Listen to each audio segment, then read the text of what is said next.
Урматтуу кыргыз эли, мына шайлоо боюнча сиздерге кайрылгым келет. Мына кандидат депутат болгондо мына эл поддержка кылды, мындай көтөрдү дейли, анан депутат болду.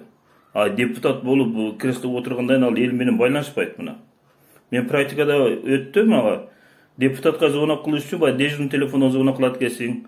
Ал каласы кабыл алат, каласы кабыл албайт экен. Мына өзгөндүк бир депутат бар, атын айтпай эле коеюн. Ал менен сүйлөшүп бир проблема чечиш үчүн анын досуна барып чай берет экенсиң, кафеге киргизет экенсиң, сыйлайт экенсиң, кафеде сыйлап, анан кийин ал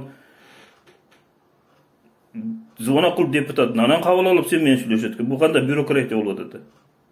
Обратный мындай связь жок болуп атат да. Мына депутат болуп өттүң, эл эч нерсеге жарабай калат да, элдин мындай сөзүн, проблемасын эч ким чечпейт. Ошон үчүн мындай ойлойм, мына депутатты болгону шайлагандан да бул кандайдыр механизмдер менен элди кааласанын иштешине мындай контролдоп, баа берип, эгерде иштей албаса, эл менен байланышпаса, аны алып кое турган механизм иштеп чыккан эмес. Эптеп бийликке жетиш, алдаш, бийликке жеткенден кийин өзүнүн максаты, элди эч ким ойлобойт да. Мына жашоо кымбаттап атат, мына элди эч ким ойлобойт. Мына депутаттардын деле ойлойм, мына ушунча акча кетирип элге эч кандай проблема чечилбейт. Мына канча миллиондогон сом кетет буларга, замына кетет, водителине кетет, бензинине кетет.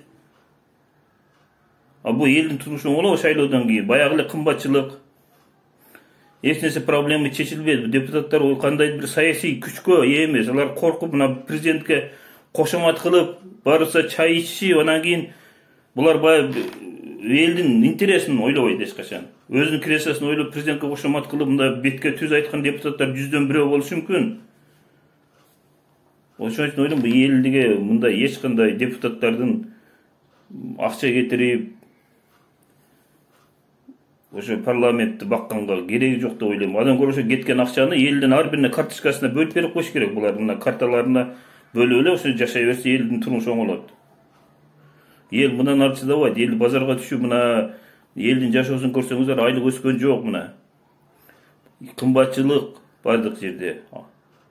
Мына окуучулар 15 сомдон төлөшөт. Мына Москва, Россияда мисалы студенттерге жеңилдик бар, проездной сатып алат арзан, ошо менен бесплатно жүрөт. Жок дегенде 5 сом кылып койсоңор болот окуучулардын немесин.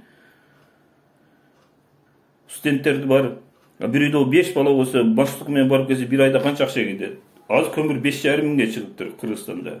Ал эми кара кечеде 1330 сом экен. Бул да коррупция. Бул ошо чыккан доляда ойлойм, ошо 1330дан чыккан көмүргө 5,5 келгиче ошо доля алып отурушат мына. Ачыгын айтсам, бийликтегилерчи. Аны өзүңөр билесиңер. Эл мындан ары чыдабай калды деп ойлойм.